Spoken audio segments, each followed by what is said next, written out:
Most of us think we know this one. Jesus born at midnight, December 25th, in a wooden stable, snow gently falling outside. Shepherds and wise men all squeezed into the same nativity scene. It's cosy, it's familiar. But here's the problem. The Bible never actually says December 25th. In fact, the earliest Christians didn't even celebrate Jesus' birthday. And when the church finally picked a date, it was doing something much more strategic than just marking an anniversary. So in this episode, we're going to strip back the Christmas cards, the school nativity plays, and the cosy traditions and ask, why do we celebrate Jesus' birth on December 25th if that's almost certainly not when he was born? And by the end, you might see Christmas Day a little differently, without having to throw the whole holiday in the bin. Let's start with something simple. If December 25th was so important, you'd expect the Bible to say it. We have 4 Gospels, Matthew, Mark, Luke and John. Only 2 of them even mention Jesus' birth, Matthew and Luke. And what do they give us?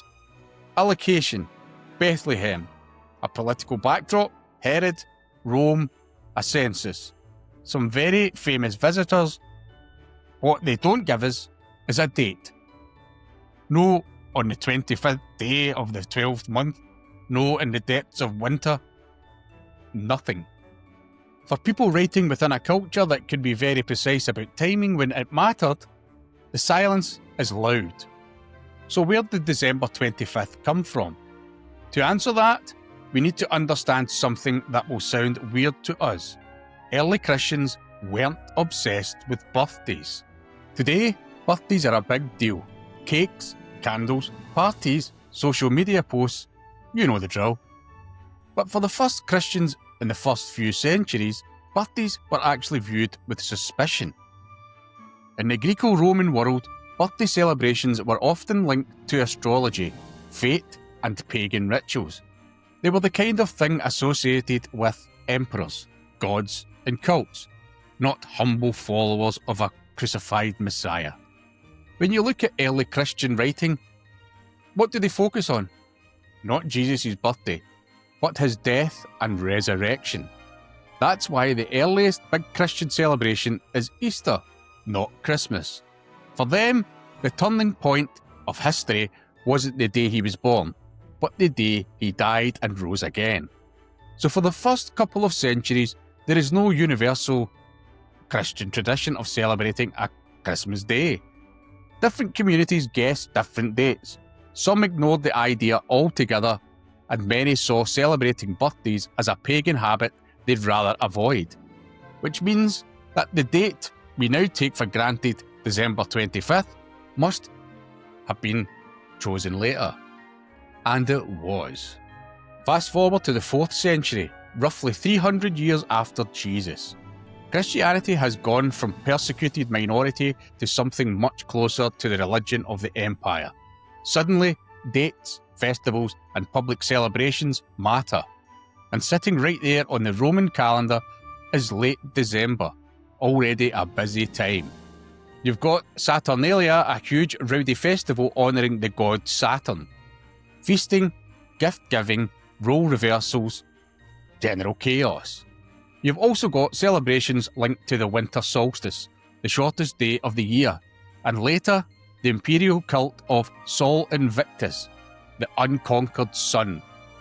So imagine you're a Christian bishop in the 300s. Pagan festivals dominate the calendar. People are already used to the big parties around the end of December.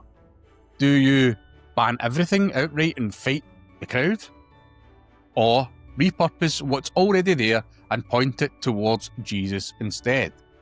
What seems to have happened is that church leaders began to say, essentially, you're celebrating the rebirth of the sun. Fine.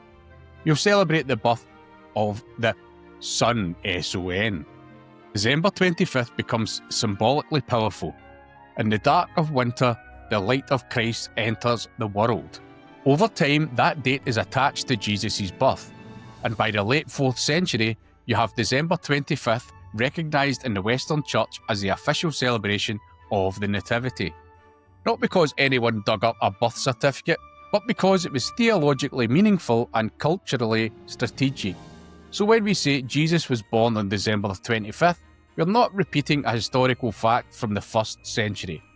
We're repeating a church decision from the 4th century, designed to reshape a pagan calendar. At this point you might say, alright, maybe they chose the date later, but could Jesus have been born in December anyway? That's where the nativity story test itself raises eyebrows. In the Gospel of Luke, we're told that shepherds were out in the fields at night, keeping watch over their flocks. Now, if you've ever been out in the hills of eastern Mediterranean in winter, it's cold, wet, and not ideal camping weather for people or animals.